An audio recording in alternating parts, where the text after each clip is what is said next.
You are listening to The Catholic Wire.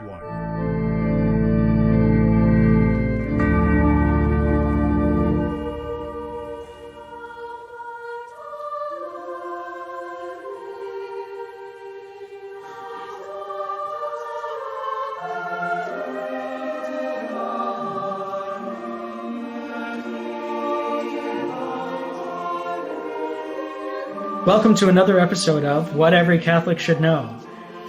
Today, we are continuing our series on Baltimore Catechism number 3, and we'll be looking at lesson number 11 on the Church.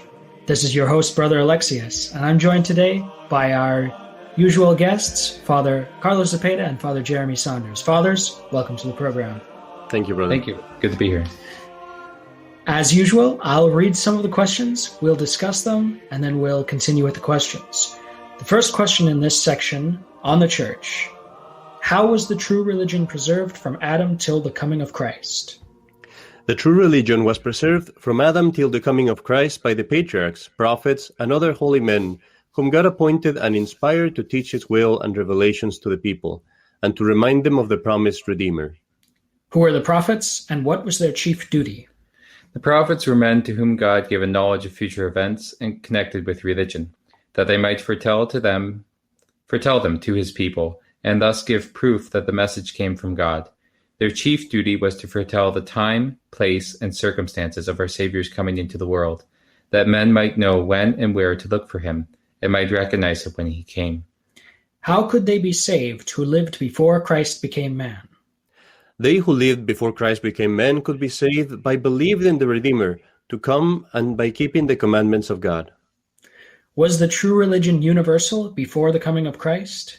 The true religion was not universal before the coming of Christ. It was confined to one people, the descendants of Abraham. All other nations worshipped false gods. What are the means instituted by our Lord to enable men at all times to share in the fruits of the redemption? The means instituted by our Lord to enable men at all times to share in the fruits of redemption are the Church and the sacraments. What is the Church? The Church is the congregation of all those who profess the faith of Christ, partake of the same sacraments, and are governed by their lawful pastors under one visible head. So I decided to break off the first section of questions there. Fathers, do you have any comments on these first few questions? My first comment would be, I find it really interesting and something that is often overlooked, the fact that the Church, one could say that the Church was existing since Adam till our times, not necessarily as we know it right now. It was an incipient church, but it was definitely the true religion, as it says here in the Catechism, and that is actually something that is worth looking into, because a lot of the things that we have in the Church right now proceed, they come from that first revelation. We were talking in the last episode about Pentecost and Easter being the same dates, basically, that they were celebrated in the Old Testament. I was just reading, I'm preparing for the episodes on the true papacy, and I was reading part of the books by Saint Robert Bellarmine, and he speaks about how even the papacy was prefigured in prophecies in the Old Testament. So it's very important as Catholics to be aware of the fact that the Old Testament wasn't an evil thing, or it wasn't like like something where there was no true religion. The Old Testament was true revelation. It was the true religion, and it wasn't the Church as Christ established it, but it was the beginning, so to say, of the Church. There needs to be a careful phrasing there. I'm not sure if I said something wrong there, Father, but you could let me know if I did. Well, I don't know that I could phrase it any better, but I would, I pick up on what you said there. I was recently flying out by Vancouver, and full plane because the Americans could get back into Canada again. And I was sitting beside a woman who was on her way to visit her son, who was an Orthodox Jewish rabbi. And so a rather interesting conversation for the course of the flight. But she commented on some of the similarities between Christianity and Judaism. Now, she was coming at that from quite a liberal, ecumenistic type of attitude. But I think it is neat and striking, the similarities that do exist between the true faith of Christ, the Church, and the true religion of the Old Testament, that we have a continuity. They had formal worship. They had a priesthood. They had vestments. They had altars. They had sacrifice. All these things that continue through to the Christian religion in a more perfect way, that we wear vestments like the priests of the Old Testament did. And we have golden vessels, and we have all these things. God was so particular about how all those things were to be arranged in the Old Testament. And I find it striking that the Protestant religions are a very marked departure from that. They have none of that. They have no continuity in the manner in which they worship God. And that's just a striking and encouraging detail to me. Mm-hmm. Something the bishop would mention often in the classes in catechism is that one example, for example, of this is that the priest in the Old Testament, the Jewish priest, would have to take the offering, and I'm forgetting the word in English, Father. You can help me out. The waving is the waving. Yes, they would have to wave it towards the fourth parts of the world, right? North, south, east, and west. And if you think about it, you're taking an offering and you're waving it in the shape of a cross. And that's exactly what the priest does. In one part of the Mass, he takes the offering, the precious host, is not consecrated yet, but he will wave it in the shape of a cross. It's just really, really cool to see all these things. One thing else that I would like to mention here is this. One might wonder why so much time? Why would you have the Old Testament for like 6,000 years, as far as we can gather, at least right now? Or, the most common opinion is that it's about 6,000 years.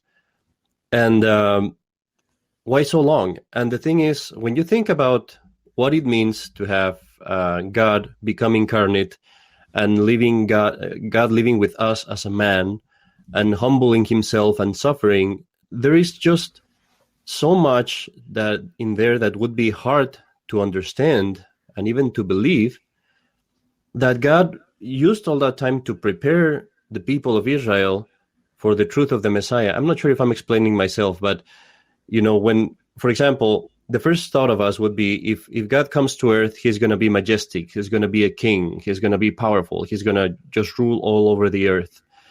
And in order for us to accept the fact that God was going to come in humility, that he was going to suffer, that he was going to be mistreated and even killed by men, we would need to know that God approves of humility, and that God chooses the weak, and that God raises, the small one and puts him in a high place. And that's why if you look at the Old Testament, all of the Old Testament is kind of like a lesson, like a big class that God is giving us to let us know, this is how I am. I love humility. I love obedience. This is what I'm looking for. And that way, by looking at all the Old Testament, if you were paying attention, when the Messiah would come, you would be prepared to say, okay, it is possible. It is possible that God would come humbly. It is possible that God would come to suffer, because this is how God has been for all these years. I'm not sure if I'm explaining myself. Mm-hmm. No, I think. A question that occurs to me on that head, though, is then why is it that the Jews, who had these centuries of preparation and instruction, by and large rejected our Lord, while the Gentiles embraced him, who didn't have that, didn't benefit from that education? The answer to that question would be, sadly, exactly what we see today, is that they were not paying attention. They were not paying attention to revelation. They were not studying their religion. They were not studying their catechism, so to speak. That's why it's very important for people to listen to the Catholic Wire and to read their catechisms. Well, is that the ultimate lesson then of God's centuries of education of the Hebrews, that it was all just to prove that you have to take it seriously, you have to pay attention, otherwise you'll miss the boat when when the exams come? Well, that wasn't the ultimate lesson, but certainly that's what happened. I mean, the people that were tepid in their faith, that were not devout, that they wouldn't go to the sacrifices, they wouldn't pay attention to what was happening in the sacrifices, they wouldn't pay attention to the reading of scriptures. For them, they missed the boat. They didn't understand the message. They were thinking about ruling over the Romans.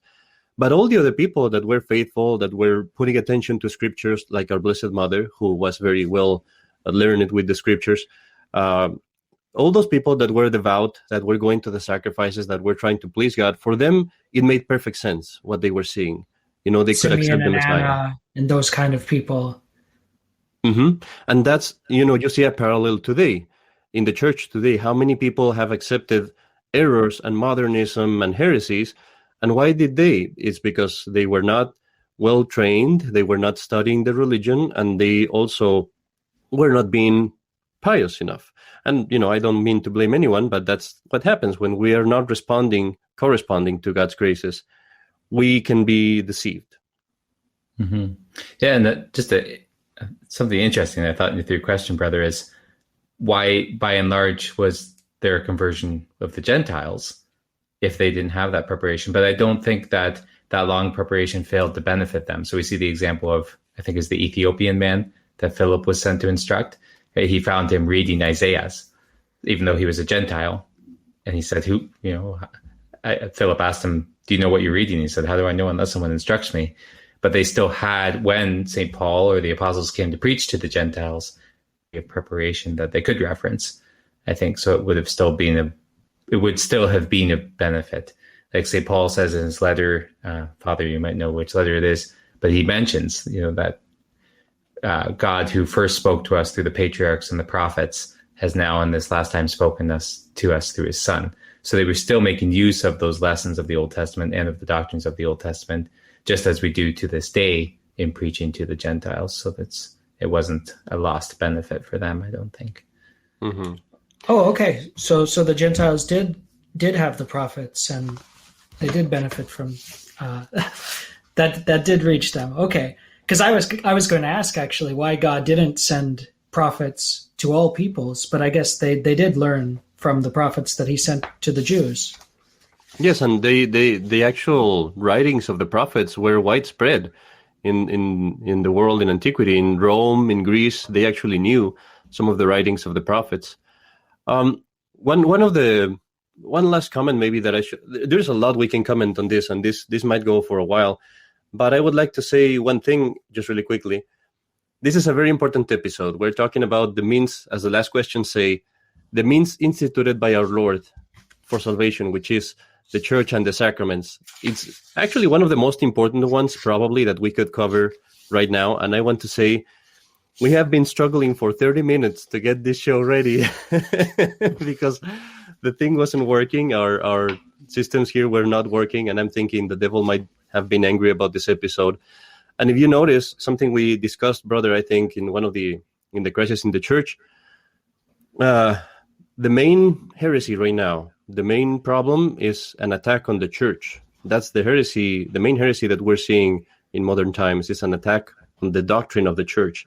And that's why this episode is so important. All right. Well, hopefully we'll clear up all of those heresies and controversies by the time we're done with these church episodes. Might be a long lesson if we clear up all the heresies. Well, let's roll up our sleeves and get to it. I'll continue reading the questions here. The next question is, how may the members of the church on earth be divided? The members of the church on earth may be divided into those who teach and those who are taught. Those who teach, namely the Pope, bishops, and priests, are called the teaching church, or simply the church. Those who are taught are called the believing church, or simply the faithful. What is the duty of the teaching church? The duty of the teaching church is to continue the work of our Lord, that our Lord began upon earth, namely to teach revealed truth, to administer the sacraments, and to labor for the salvation of souls. What is the duty of the faithful? The duty of the faithful is to learn the revealed truths taught, to receive the sacraments, and to aid in saving souls by their prayers, good works, and alms. What do you mean by profess the faith of Christ? By profess the faith of Christ, we mean believe all the truths and practice the religion he has taught. What do we mean by lawful pastors? By lawful pastors, we mean those in the church who have been appointed by lawful authority, and who have therefore a right to rule us. The lawful pastors in the church are every priest in his own parish, every bishop in his own diocese, and the Pope in the whole church.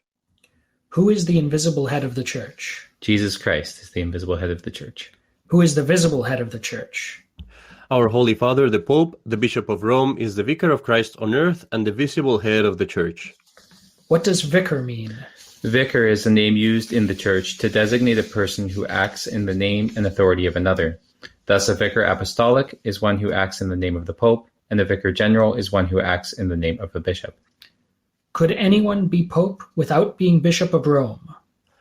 One could not be Pope without being Bishop of Rome, and whoever is elected Pope must give up his title to any other diocese and take the title of Bishop of Rome. Why is the Pope the Bishop of Rome, the visible head of the Church? The Pope, the Bishop of Rome, is the visible head of the Church because he is the successor of St. Peter, whom Christ made the chief of the apostles and the visible head of the Church. Why are Catholics called Roman?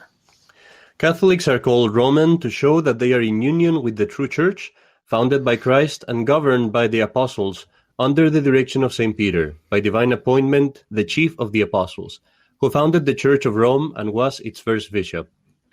By what name is a bishop's diocese sometimes called? A bishop's diocese is sometimes called his see. The Diocese of Rome, on account of its authority and dignity, is called the Holy See, and its bishop is called the Holy Father or Pope. Pope means father. What do we call the rite by which St. Peter or his successor has always been the head of the Church and of all its bishops? We call this rite the primacy of St. Peter, or the Pope. Primacy means holding the first place. How is it shown that St. Peter or his successor has always been the head of the Church? It is shown that St. Peter or his successor has always been the head of the Church, first from the words of Holy Scripture, which tell us how Christ appointed Peter chief of the apostles and head of the Church, and second from the history of the Church, which shows that Peter and his successors have always acted and have always been recognized as the head of the Church. How do we know that the rights and privileges bestowed on St. Peter were given also to his successors, the popes? We know that the rights and privileges bestowed on St. Peter were also given to his successors because the promises made to St. Peter by our Lord were to be fulfilled in the Church till the end of time, and that St. Peter was not to live till the end of time, they are fulfilled in his successors. Did St. Peter establish any church before he came to Rome? Before he came to Rome, St. Peter established a church at Antioch and ruled over it for several years. Who are the successors of the other apostles? The successors of the other apostles are the bishops of the Holy Catholic Church. How do we know that the bishops of the Church are the successors of the apostles? We know that the bishops of the Church are the successors of the apostles because they continue the work of the apostles and give proof of the same authority. They have always exercised the rights and powers that belong to the apostles in making laws for the Church and in consecrating bishops and ordaining priests. So, fathers, what do you have anything you would like to add to the questions we just covered?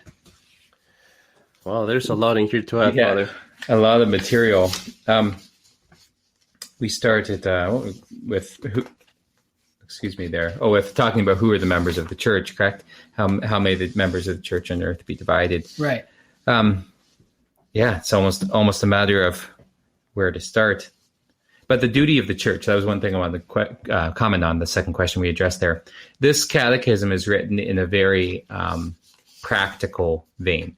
So the answers are designed to be easily practically applicable to a person's life and to the understanding of the average person.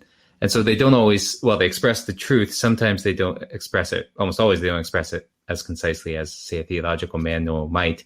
And this is a point I've always found fascinating about the duty of the teaching church. What's the purpose of a church?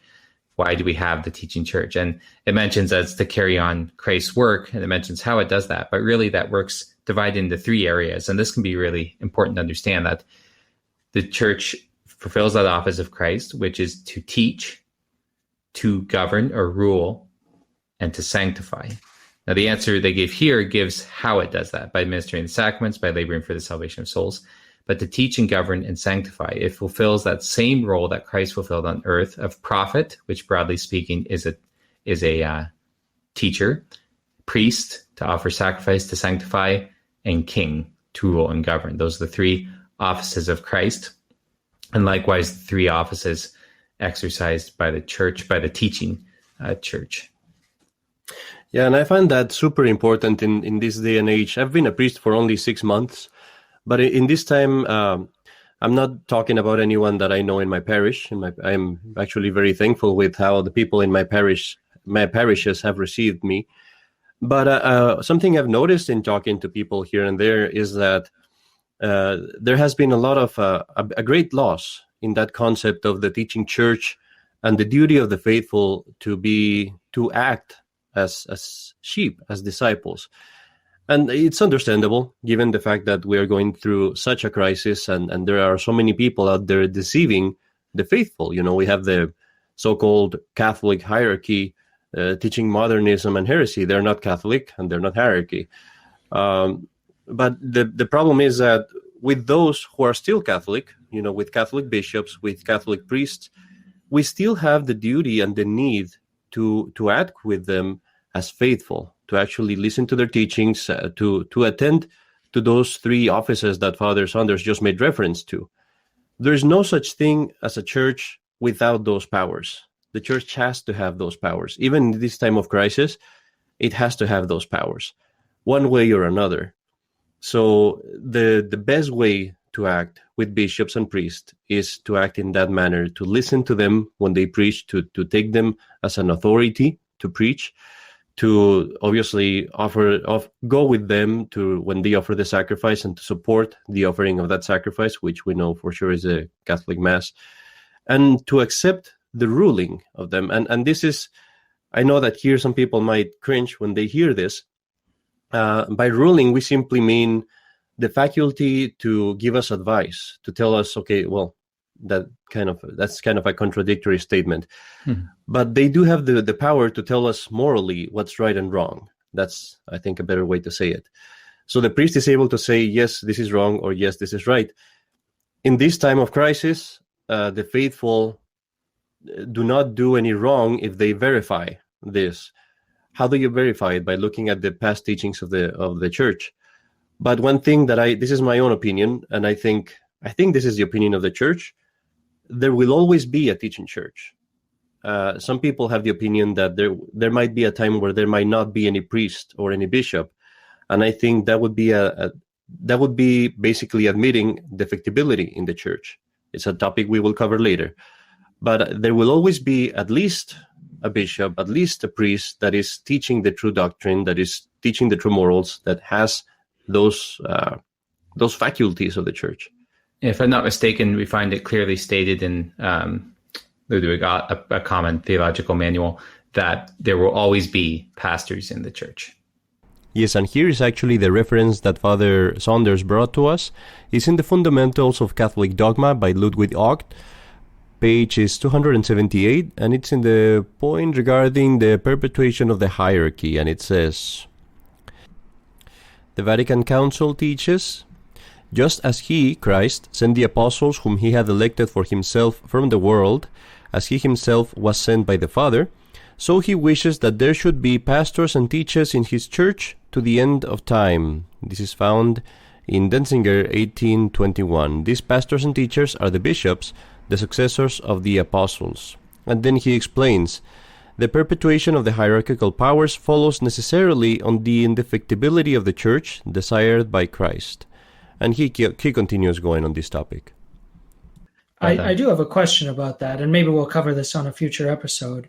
But I was just wondering how, average Joe Faithful, as average Joe Faithful, how do I know who are the true pastors who have the authority to rule me?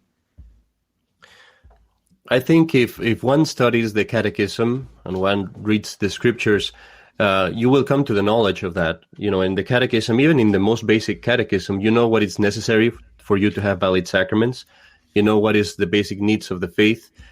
And if you're with a priest and the priest is not right in something, you will find out. If you're careful, if you're really careful and you really care, you will find out. You will ask to yourself, is this a valid priest? Has he been validly ordained? Does he hold to the true doctrines of the church? Does he hold to, is he part of those priests and bishops right now that are holding to the true faith? I think that every person that is careful about it finds that truth. and is able to find that out. To be more practical, right now in our time, I would definitely say this. First of all, the priest or the church where you go to should not adhere to the Second Vatican Council. It is clear that the Second Vatican Council has they relinquished the Catholic faith. It's a new religion. So that's number one. They should not adhere to the Second Vatican Council. The second thing is he should not adhere to any heretic hierarchy. There are a lot of their bishops and even the Francis himself. There are a lot of people who are holding positions of hierarchy, but they are heretics. They're not Catholics. So if you're adhering to them, that's not the right place to be. The second thing is he has to be validly ordained. And what that means is that he has to be ordained by a true bishop and with the true rite, which is a rite that was used before the Second Vatican Council, excuse me. And finally, he has to have the right morals and the right faith. I might be missing some things here, Father, because this is a topic that would probably require a show in itself, but those are some of the things that you should look into to know if you're going to a lawful pastor. Mm-hmm. And I think that I would like to comment here on what Brother said, because there is a distinction to be made. Our priests and our bishops don't claim to be what's titled the ordinary pastors. Right? We're not. I didn't come into my office of pastor here at Our Lady of Victory with set bounds to my parish and as a successor to the pastor before me, appointed by the bishop who succeeded. There's not that ordinary structure. We're not functioning in ordinary time. And I think that it's akin to, suppose you had a city where City Hall was destroyed, maybe an earthquake, whatever it was. All the elected administration, all the authoritative administration. Now, we're not going to say all here, but just it's an analogy. It's not perfect, but was gone. Or maybe you couldn't reach them. If you were an administrator in the field, if you were a police officer, for example, whose role it is to enforce the laws and help people and etc., you would not just drop the ball and say, well, we're not going to do anything because we can't get a hold of the leaders right now. You would enforce the laws as they stand to the best of your ability. So there's a bit of a distinction to be made that we can't claim the authority of an ordinary authority in the same way, because it's somewhat of an emergency situation, you would say, or an extraordinary situation. So that is an important distinction to be made. And I think that also it is a warning sign for people if they see authority, or if they see clergy derogate to themselves or take to themselves authority that they shouldn't claim. Right? So if clergy starts saying, well, this is my opinion and you have to follow it, that's a bit of a warning sign. We should look for clergy who follow and enforce the teachings of the church, and who, while they may be willing to give us their opinion on a certain matter, are not going to hold us to what's merely their opinion as authoritative. I hope that's clear enough that they are exercising and they are enforcing an authority, but they're not claiming one to themselves that they don't have. And I would say that in the confessional, this is something very important. In the confessional, the priest does have authority over the penitent supplied to him by God in the present circumstances. So in that case, there is a very, very important and serious particular authority there. So I hope I expressed myself well enough.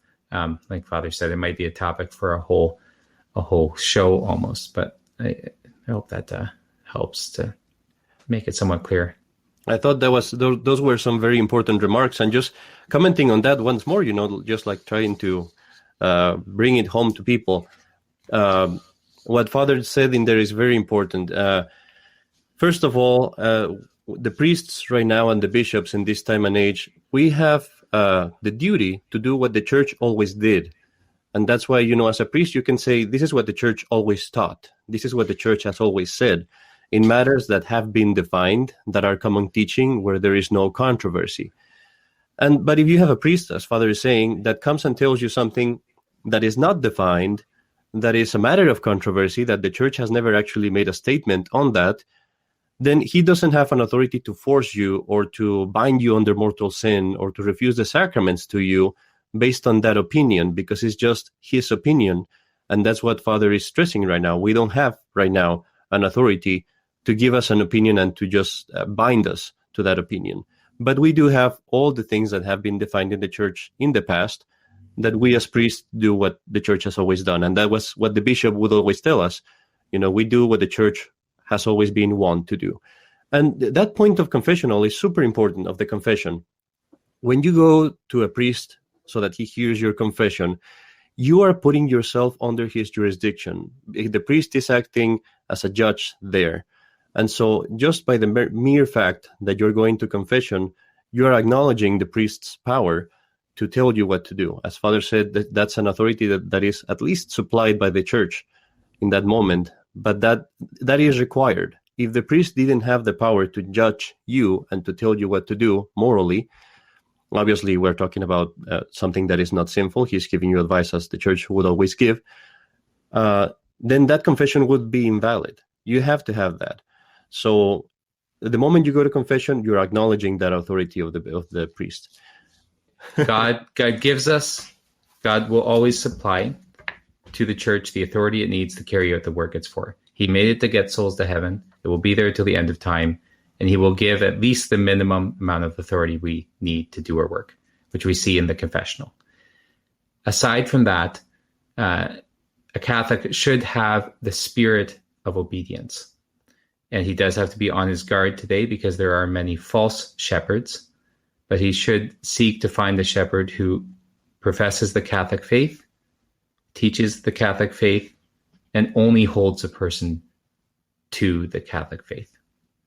That pastor, that person exercising that office is only there as carrying out that work of Christ. So I hope that gives kind of a simpler bit of a guideline, and to address it more fully, we would have to go into a different episodes, I think.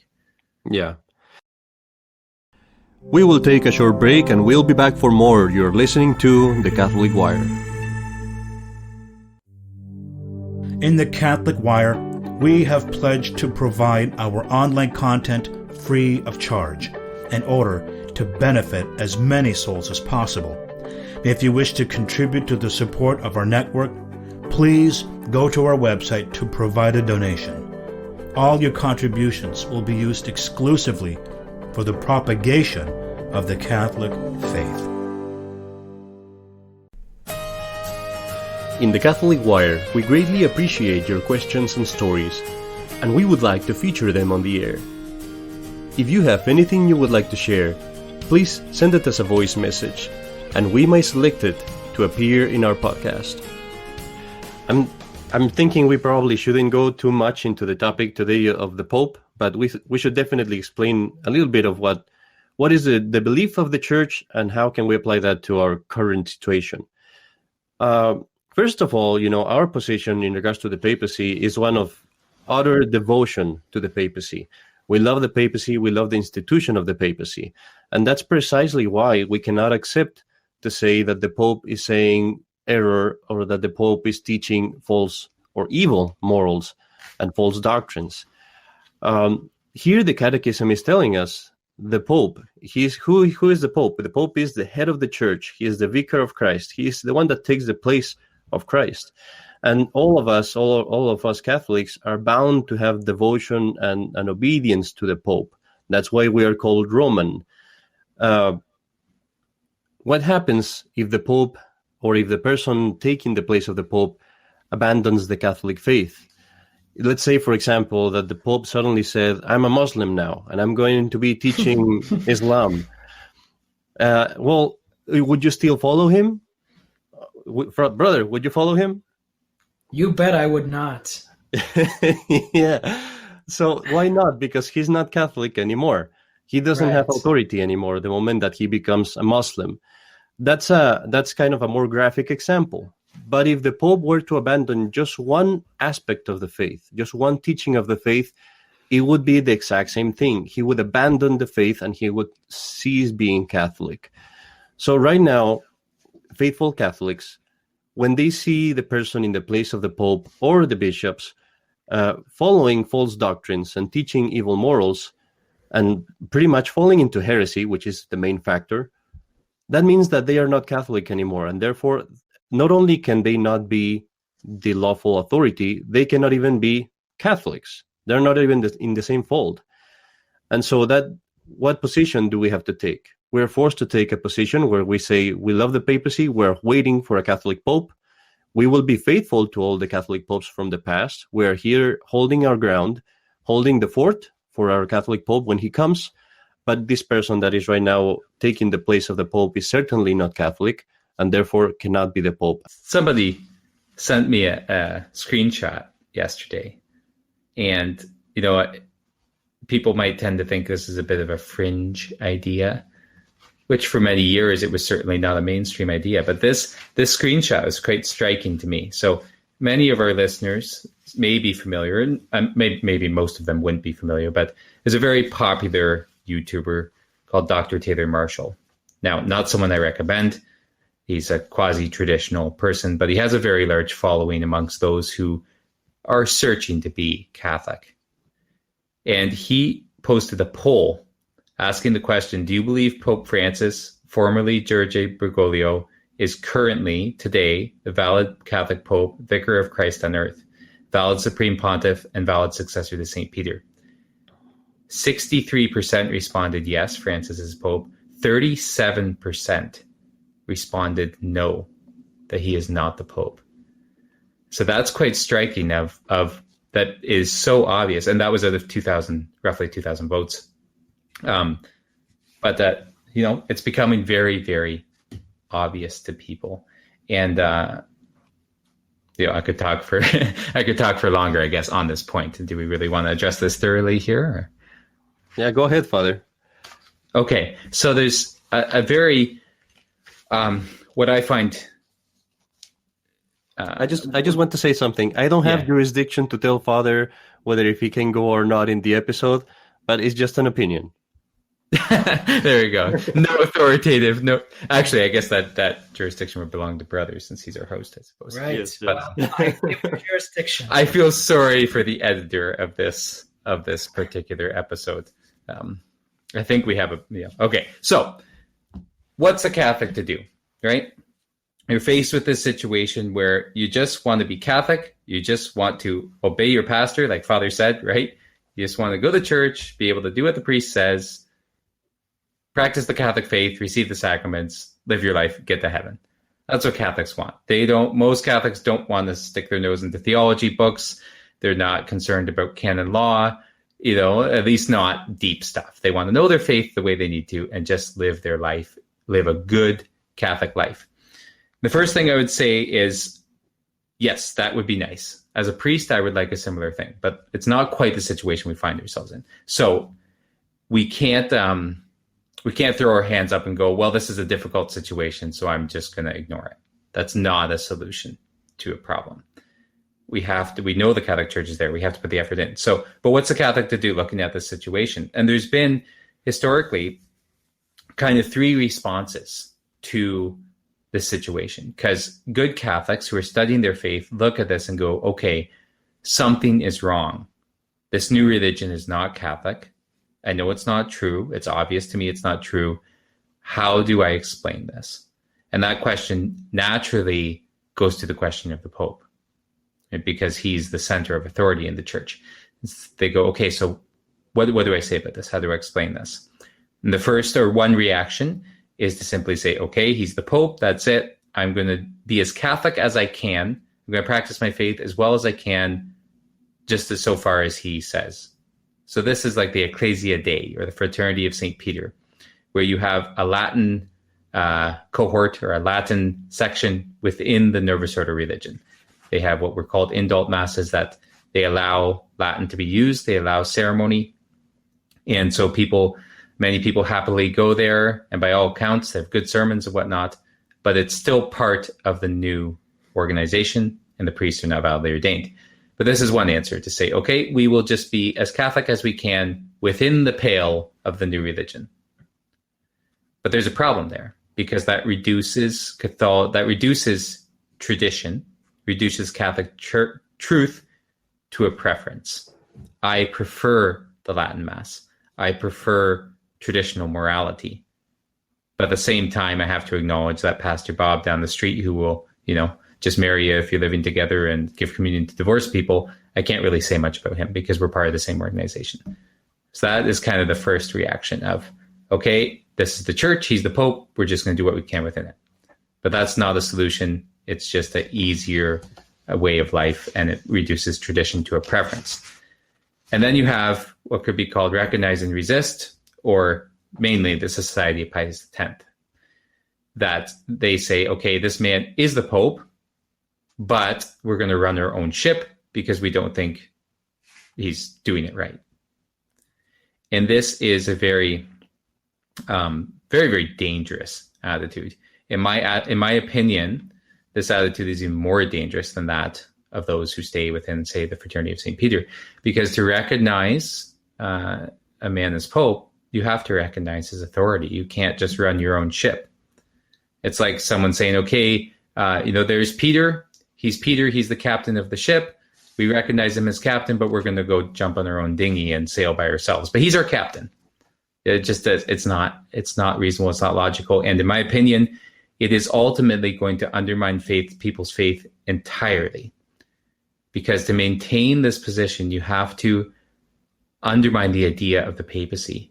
Mm-hmm. Essentially, the Pope doesn't matter. And the papacy is the rock, is the foundation on which the church is built. As our Lord said, thou art Peter, and upon this rock I will build my church. So it's kind of the fence-sitting position of the SSPX, very dangerous to people's faith. And then you have what's called sedevacantism, which is, of course, the position that we hold to, that, okay, how do I square what's happening with the authority of the papacy? We say simply, well, clearly this man cannot be the Pope because I can't put the two together. I can't stay in his religion and be a Catholic, but I can't leave his religion and acknowledge him as Pope because I'm bound to obey and follow him as my pastor, as the vicar of Christ. And so the only possible conclusion, the only logical conclusion, is that he is not the Pope. And that is the true conclusion. And also it's a conclusion that once people have reached, and maybe father, brother, maybe you've seen the same experience, that they breathe a sigh of relief. And they say oftentimes when they finally come to this conclusion, and we see them come to Mass, they say, finally, I don't have to try to explain things away anymore. I can just be Catholic. Yes, definitely. Another nice thing is that everybody around you going to church with you believes the same thing as you. It's not like the Novus Ordo where every person in the pew has their own religion. Well, even in the SSPX, it's kind of like some of them are sedevacantists, but they won't say it. So it's kind of like you're walking into the church and wondering, I wonder where he's standing at. Mm-hmm. That is such a good way to put it, Father, and I think it's very important. We will cover. I should say, I have Bishop Sanborn to thank for that method of presenting it. He was the original one I saw presented in that way. I do enjoy how he puts things in a very dialectic way. I hope that was a proper term. Actually, not quite. Well, what would be the proper term? Logical, methodical, maybe. Yeah. He does use dialectics, but yeah. So one thing that comes to mind in regards to this is what you were saying. A lot of people, I believe, don't want to go into this, and it's kind of like the attitude of the ostrich. The ostrich, when it's a huge bird, and when it gets afraid, it puts its head on the sand, and you can come and kill it. But they put their head on the sand like that's going to keep them safe. And that's sometimes what may happen with a Catholic in this day and age. It's like you don't want to look into it because you are afraid of the consequences, or it might be too troublesome to do so. But it all comes down to a question of what are you willing to accept in conscience? What can you put in your conscience that is sinful or not? And, that's what usually pushes people to the truth. The fact that it comes to a point where they say, I cannot accept this. I cannot accept, that they're accepting, homosexuals in the church. I cannot accept that they're accepting divorce in the church. I cannot accept that they're twisting morals or faith. And something I would advise to kind of understand the gravity, the seriousness of the situation is this. As a layperson, you might go to church, and as Father said, you learn the catechism, you learn the sacraments, you learn the 10 commandments. You just want to go to church, go back home, live your Catholic life. But then consider what the priests are putting themselves through, the priests that are in the wrong position. You know, as a priest, you're being told you have to give communion to people that are in sin. You have to give the body of our Lord to someone that is scandalously, openly denying him and living in sin. Are you willing to accept that? As a priest, you're being told you cannot condemn homosexuality or sodomy or anything of those things anymore. You have to see all those sins happening in front of your face, and you have to let them do and be quiet about it. As a priest, are you willing to accept that? As a priest, you have to see your head, your vicar, your pastor committing idolatry in the very same place where St. Peter died and where many martyrs died not to commit idolatry. Are you willing to accept that? And, you know, to give an example, we talked about this in the Crisis of the Church, actually, so I'm not going to give it again. As a priest, are you willing to accept to put Buddha next to the crucifix and tell everyone, come and worship? So when you put yourself in that position and you realize, okay, this is what priests have to accept to be here. Not all of them, not in all parishes. I'm not saying that all of them have to. But eventually you would have to be in that position where you are okay with those things. And that gives you an idea of just how serious the problem is. It's not something you can ignore and just go to your parish. When I was about to join the seminary, I'm gonna put my dad in the spot here a little bit. In Mexico, a lot of people don't study very much these problems, and they're not very concerned about them. And this is a while ago, several years ago. Things were not as clear. And when I was going to join the seminary, my father said to me, why don't you join the Society of St. Pius X? You know, they're much bigger, there's much more structure there. But what I said to my dad is, I cannot accept that.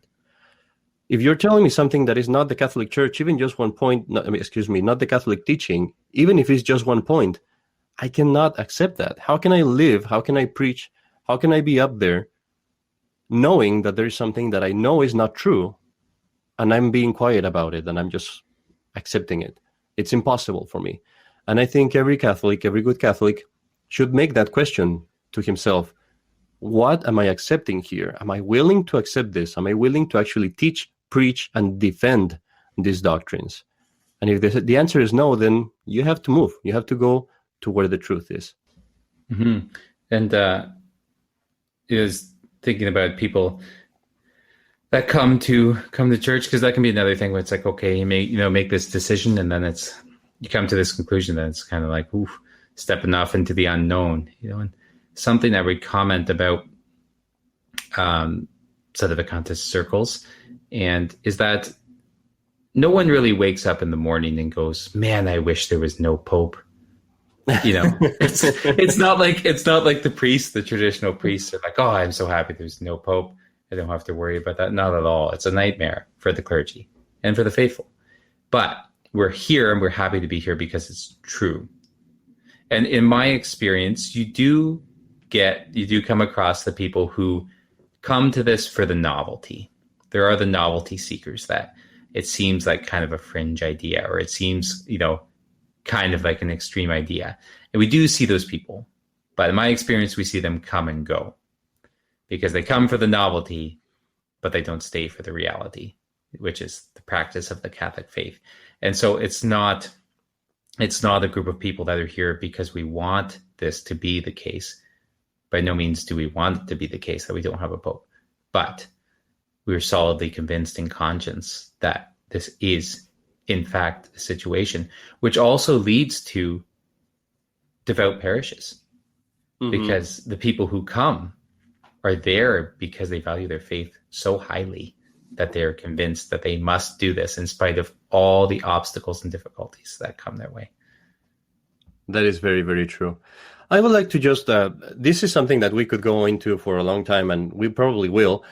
But just in case there are some non-Catholic listening to this episode, something that is interesting is how the Catechism goes into why we have to have Saint Peter. Why do we have to have a Pope? Why do we have to have bishops?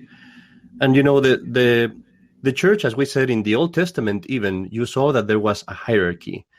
And again, even those who hold the position of that the Holy See is vacant, we're devoted to the papacy. We're devoted to the hierarchy. You need a hierarchy to rule the church.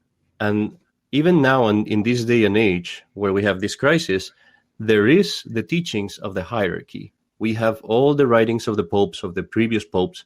We have all the ordinary magisterium of the church, which we will cover in the future episode. But if you, for example, go to a church like, the Church of Christ or Victory Church or whatever else they might name it, you have realized that these are opinions of men, and each one is running their own show. Christ and God works with order. He always works with order and clarity. And for that order and clarity, an institution becomes necessary. If you look at the scriptures, if you really look at the gospel, and even so, especially at the Acts of the Apostles, you will come to realize that even in scripture, it is very clearly stated that the church has a hierarchy, that it has a ruling group of members that are supposed to be the ones that relay everything else to the other members. It's not a position of aristocracy in the sense of privilege. It's not that these people are privileged in the sense of, they get to take money from you or they get to have power over you for unjust things. Actually, those in hierarchy are more of servants.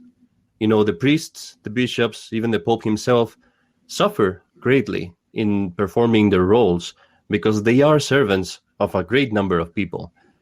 And it's just beautiful to see this. A lot of Protestants have the idea of the hierarchy and the order in the church as something that restricts and that takes away from you. Is actually quite the opposite.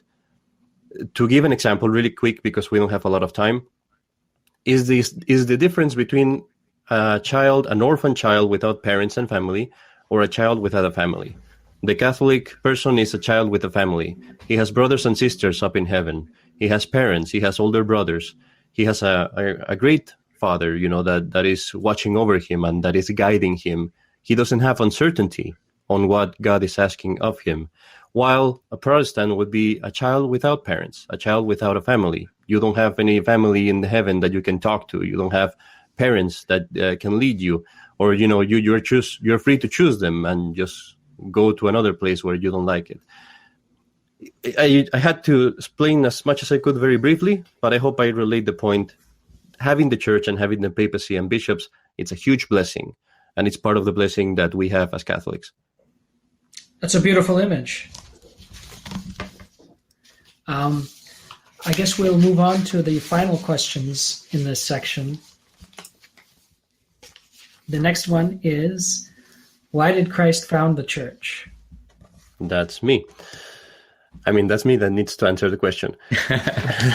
Christ founded the church to teach, govern, sanctify, and save all men. Are all bound to belong to the church?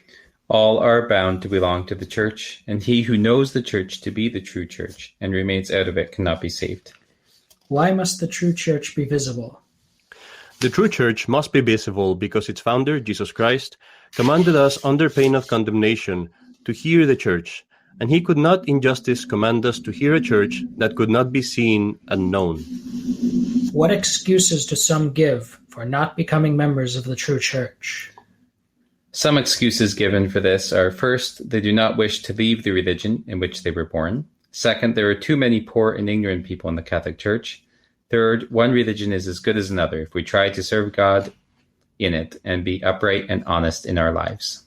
How do you answer such excuses? To the first one, that they do not wish to leave the religion in which they were born, we would say it is as untrue as to say that we should not heal our bodily diseases because we were born with them. To the second one, that there are too many poor and ignorant people in the Catholic Church, we would say that to say that such a thing is actually to declare that this is Christ's church, because Christ always taught the poor and ignorant and instructed his church to continue that work.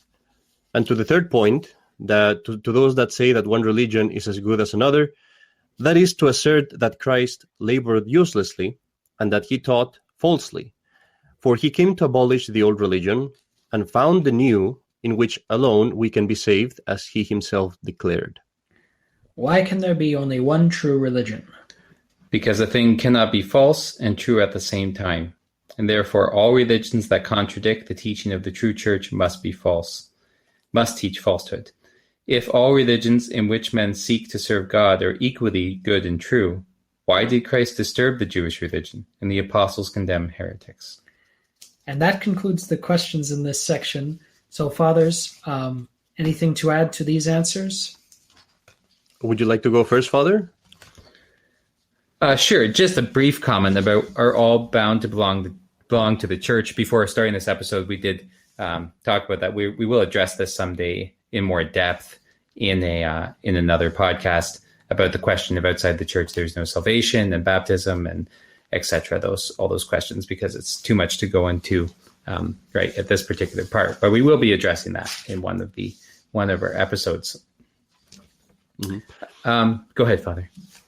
Yeah, I mean, it's important, I think, for people to understand that the Catholic teaching in that regards, the Holy Fathers, the popes, the saints have always insisted on the fact that you can only be saved within the Catholic Church. Now, the question that we will be answering in that podcast is, what happens if a person, for example, never came to know the true Catholic Church, and they did what was best in what they deemed best to please God? It is quite a complicated thing to explain, and that's why we want to leave it for another podcast, because there are teachings of the popes on these regards, but many factors need to be explained and put into place. What we should know for sure is that you need to belong to the Catholic Church, if not in fact, at least in desire. You need to at least wish to belong to the Catholic Church and wish to please God and wish to do what's best according to your conscience, in as much as you know from God's revelation and teachings. Now, sorry, go ahead. Pope Pius XII expressed that as belonging to the soul of the church. Mm-hmm. But we'll talk more about that later. Now, this episode is coming close to an end, I guess, so I'll go into the part of the excuses given not to belong to the true church. And I find it funny, this catechism is a little bit old, mm-hmm. and some of these excuses have been updated now, others remain the same. One thing mm-hmm. that particularly is notorious to me is the third one. Mm-hmm. I took the easy one, Father, I'm sorry. And that's very, very common nowadays, very common. A lot of so-called Christians will say, well, I believe in Christ, I believe in the Virgin Mary, some of them do, others don't. I believe in the Ten Commandments. I'm sure I can be saved. I'm sure I can serve God here because, I believe in Jesus, they say. And the fact is that any other church that is not the Catholic Church denies some fundamental truth of revelation. And that is something that needs to be understood. There's no such thing as a Catholic Church that has all the truth, and then a Protestant church that has all of the necessary truths, but not some of them. There's no such thing as that. If you belong to a Protestant church, if you belong to any other Christian denomination, implicitly at least, you are accepting the denial of some fundamental truth of revelation. Give an example. I was teaching catechism to one of my good friends, who is actually a Protestant, and she was saying to me, well, we believe the same things. Mm-hmm. And I was like, no, we don't. You believe many of the same things that we do, but for example, you don't believe in the presence of Christ in the Eucharist. We do. And that's not a big deal. It is a big deal. It's a huge deal. Because if we are right, Catholics, then you are refusing to adore Jesus Christ because he's present in the Holy Eucharist. So that's a huge problem. It's a huge sin it's a huge sin. If we were wrong and you were right, then we would be doing something incredibly evil. We would be adoring a piece of bread. So it's not a question that is not fundamental. It's not a secondary matter. It's something very, very crucial, very important. And the same applies for all Christian denominations and all religions. That's precisely one of the problems with Vatican II right now, that Vatican II is basically saying this. They all do the same thing. No, they don't. They are saying lies, and lies that are very, very damaging. Mm-hmm. Yeah, and it brings to mind the words of our Lord: "He who is not with me is against me, and he who gathers not with me scatters." Mm-hmm. He didn't say, "He who comes with me some of the time, it's all right." It's kind of, you have to believe Christ and what he taught, or you don't. And divorce is a perfect illustrator of that. To my knowledge, there is no Christian religion besides Catholicism which takes our Lord at his word and forbids divorce of a Christian marriage, divorce and remarriage. Mm-hmm. But commented just to make another comment, you said some of these excuses would be updated, and I would say yes, that's true. The first one there, they do not wish to relieve the religion which they are born. I think much of a society is not born into any religion, and many people who are born into religion do wish to leave it. So this excuse is definitely antiquated in today's world.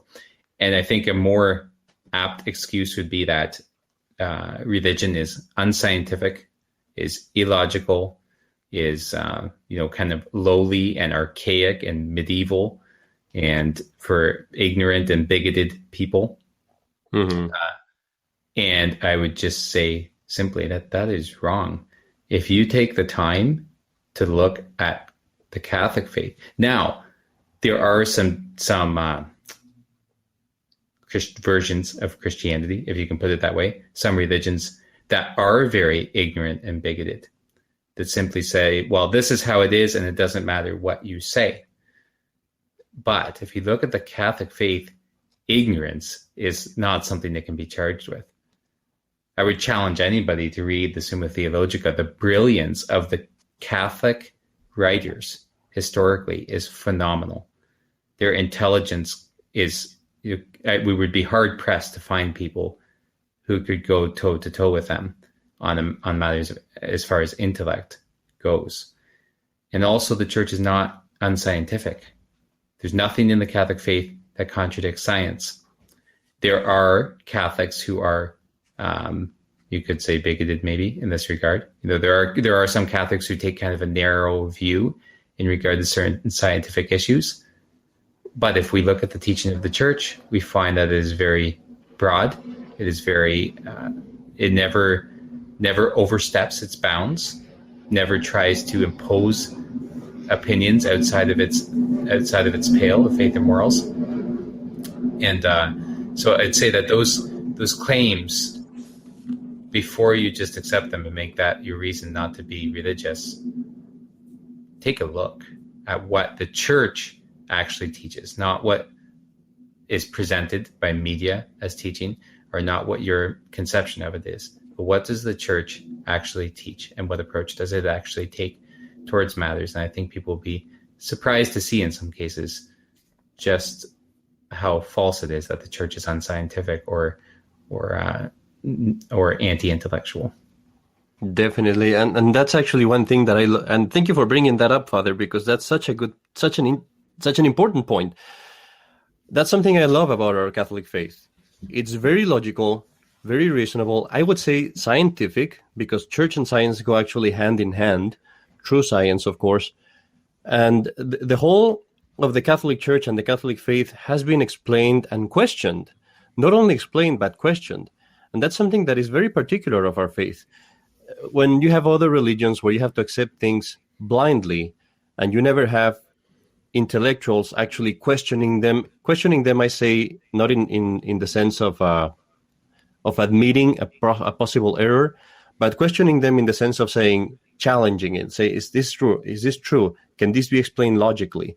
Can there be objections against this? All the other faiths or religions accept things blindly. You will accept a revelation from some God or some guy that, supposedly received an angel mormona and is telling you to build a huge church with a golden thing on top. The Catholic faith, Father was mentioning the Summa Theologica. For those who are not familiar, when you read the Summa Theologica, St. Thomas Aquinas will pose a question or a thesis, and then he will say, objections against this. this might not be true because this, and this might not be true because of that. This might not be true. He puts himself objections against the doctrine. And then he says, on the contrary, this is a true doctrine. And he answers all those objections. This is a document done in the so-called Dark Ages, in the 1200s. And this is the basis of a lot of the theology that we have today, that explanation of St. Thomas Aquinas. It's beautiful to know that our faith is actually reasonable. And yeah, that's one huge thing, one huge blessing that we have. And again, I would encourage people, as Father did, to look into things, to actually study it and challenging it, so that you can see that those questions have been answered. I have a funny story. A priest had told me about the Summa, and you're mentioning the objections. And St. Thomas is so well-spoken and so well-informed that when he states his objections, they're pretty convincing. Like, if you didn't have his answers handy, sometimes you would be convinced of the objection, or of the false. And so this priest father used to call him and say, did you know this and this? And the priest would say, no, Dad, that's the error. You have to read the whole thing. You're not supposed to. That's the false part. But he does, So he makes some pretty solid objections, but he gives more solid answers. Yep, definitely. I apologize. You might be able to hear. I think maybe the snowbirds are here. We have jets flying over the house right now. Oh, I was wondering what that was. Okay. I think it must be, because they're very low flying. We can't see them from where we are, but could be the snowbirds. We're near the airport. And for our American and Mexican listeners, the snowbirds are our Air Force acrobatics team up in Canada. Like the Blue Devils in the U.S. I like only ours are holier. Yeah. Well, I have no more comments about this. It's a very deep topic, and I'm sure we will cover it more in depth in future episodes as well. Yes, I would certainly like to do so myself. All right. Well, now all of our listeners who are not members of the Catholic Church have no more excuses. and we'll give them even less excuses when they turn in next episode for the next lesson on the Church. For today, I want to thank my guests, Father Saunders and Father Zepeda. Thank you so much for joining us. And thank you, listeners, for joining us for another episode of What Every Catholic Should Know. For the greater glory of God, I'm Brother Alexius, and you're listening to The Catholic Wire. Thank you for listening to The Catholic Wire. If you have found this show helpful, please say a prayer for all our collaborators. Don't forget to subscribe to our channels and share with your friends. For questions and comments, you may contact us at thecatholicwire.org.